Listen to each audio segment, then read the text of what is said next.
The exit polls of the 5 state elections were released soon after the polling was over in Telangana on 30th of November. These will be the major penultimate elections before the high-profile 2024 general election. So obviously, the interests are very high and everyone has turned a political analyst. Interestingly, the exit polls showed a very close contest between the BJP and Congress in almost all states. This led to jokes on social media that the 5-star results will again get all booked up as 3rd December, the date of counting approaches. Resort politics is essentially more like a joke on democracy that India takes pride in, where winning MLAs of either parties are allegedly lured to other parties so as to form a majority government. This happens when the contest is so close that just a few MLAs could form a government or lead to a hung assembly. And when this mockery of democratic process is often joked about and eventually accepted by the Indians as the fate we deserve, it is interesting to note how it is the BJP is usually accused of pulling off the cops, while it is the Congress leaders that are the OG when it comes to resort politics. Let me take you back in time in Gujarat. Where else but Gujarat? The year is 1995. Congress conspired with former BJP leader Shankersinh Vaghela and toppled the democratically elected government in the state. Vaghela was feeling sidelined by Keshubhai Patel, the then Chief Minister of Gujarat's immense popularity. Following the demolition of the disputed structure called Babri Masjid in Ayodhya on 6th of December 1992, there was a saffron undercurrent in Gujarat. For the first time, the BJP formed a majority government in Gujarat in 1995. They won 121 out of 182 seats. While Keshubhai Patel became the chief minister, Vaghela, who was considered the real architect of the victory, felt left out in the cabinet. Vaghela felt that Patel, along with the then BJP General Secretary Narendra Modi, were keeping their people in the government.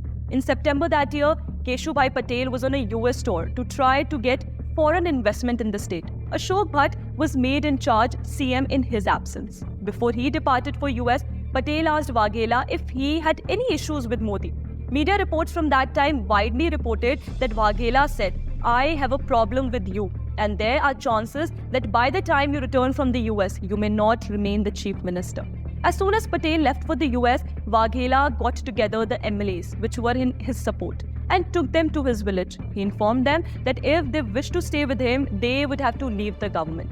Vaghela gathered support of 55 MLAs, but one MLA, Mansukh Wasawa, at that point escaped from the village.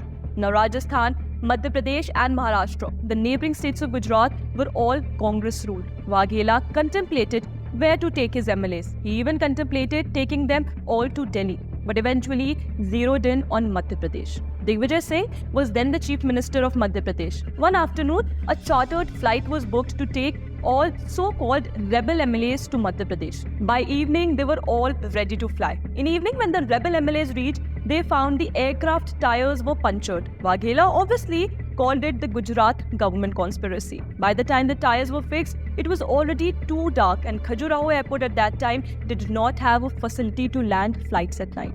But a special request was put to Ministry of Civil Aviation to allow the landing of flight in Khajuraho, and lanterns were placed on the runway to facilitate the landing. Vaghela himself stayed back in Gandhinagar.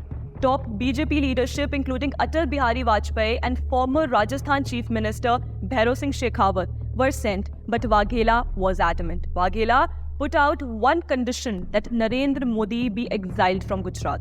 BJP leaders like Uma Bharti went to meet the rebel MLAs in Khajuraho, but came back empty-handed. Talks between Vaghela and Vajpayee continued till one fine day the rebel MLAs were asked to come back by 6 p.m. After a lot of negotiation, it was decided that neither Patel or Vaghela, but Suresh Mehta would be made the Chief Minister of Gujarat. There was still discontent. The rebel MLAs were looked down upon and were nicknamed Khajuria, while the ones supported Patel were nicknamed Hajuria, and those who stayed loyal to the party were called Majuria. Interestingly, in 1996, in an event held to facilitate Vajpayee, the Hajuria and Khajuria engaged in hand-to-hand combat.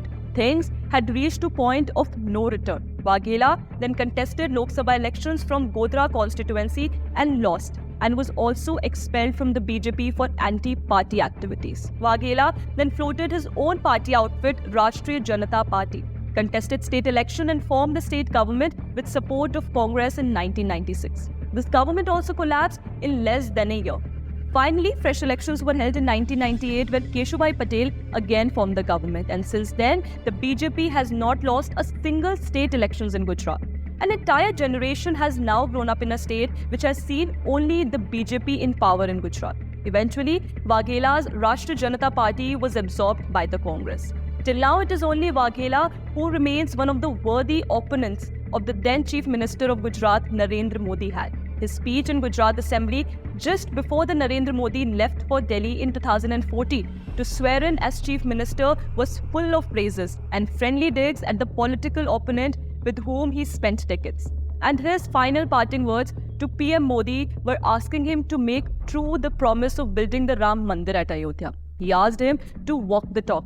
After all, one may take the man out of BJP and Sangh, but cannot take the BJP and Sangh out of the man.